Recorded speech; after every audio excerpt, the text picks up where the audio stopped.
Alright, let's dive into this July jobs report because, honestly, it's a bit of a mixed bag and that's what makes it so fascinating. Here's the hook: while the US job market is showing some modest gains, wages are basically stuck in neutral. And in a year where inflation is still hovering above the Fed's target, that's a big deal. So, what does this really mean for workers, businesses, and the economy as a whole? Let's break it down. First off, the Bureau of Labor Statistics is expected to show around 83,000 jobs added in July. That's up from June's 57,000, which, on the surface, sounds like good news. But here's where it gets interesting: economists are split on what this actually signifies. Personally, I think this modest growth is less about a booming economy and more about businesses cautiously dipping their toes back into hiring. What many people don't realize is that this hiring is happening against a pretty complicated backdrop: high energy prices, ongoing geopolitical tensions, and inflation that just won't quit. So, yeah, 83,000 jobs is better than nothing, but it's hardly a victory lap. Now, let's talk wages. Average hourly earnings are expected to rise just 0.3%, which is basically treading water. From my perspective, this is the real story here. Wages aren't keeping up with inflation, which is still at 3.5%. If you take a step back and think about it, this means that even though people are finding jobs, their purchasing power isn't improving. That's a huge issue, especially when you consider that gas prices are up 36% since February. It's like running on a treadmill: you're moving, but you're not getting anywhere. One thing that immediately stands out is the sector breakdown.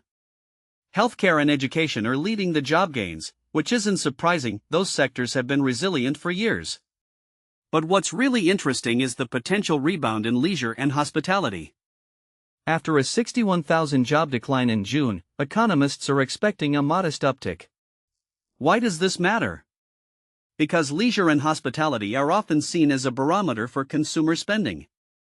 If people are traveling and dining out, it suggests they're feeling confident about their finances. But with stagnant wages, I'm not convinced this rebound will be sustainable. It raises a deeper question: are consumers spending beyond their means, or is this just a temporary blip?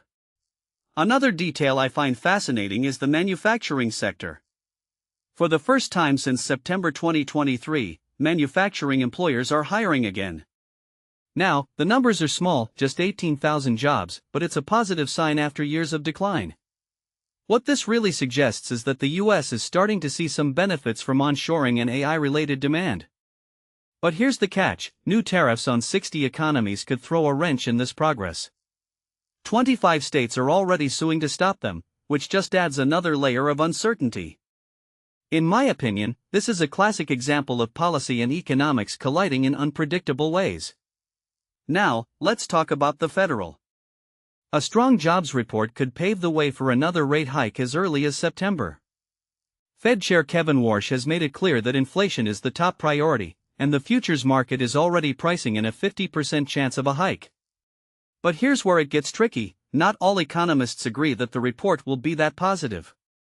Vanguard's Adam Schickling is forecasting just 18,000 jobs added, based on their own data from 401k plans.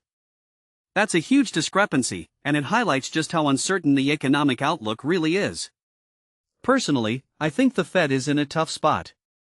If they hike rates too soon, they risk slowing down the economy.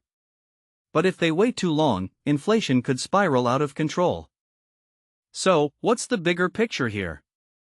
From my perspective, this jobs report is a snapshot of an economy that's trying to find its footing. It's not booming, but it's not collapsing either. What makes this really interesting is the tension between job growth and wage stagnation. It's a reminder that economic recovery isn't just about numbers, it's about people's livelihoods. If wages don't start catching up to inflation, we could be looking at a lot of frustrated workers, even if they're employed. And that's a recipe for broader economic discontent. Closing thought: this report is a wake-up call. It's easy to get caught up in the headlines about job gains, but the real story is in the details. Stagnant wages, sector-specific growth, and geopolitical uncertainty are all pieces of a much larger puzzle. So, the next time you hear about the job market, don't just look at the numbers, ask yourself what they really mean for people's lives. Because, at the end of the day, that's what economics is all about.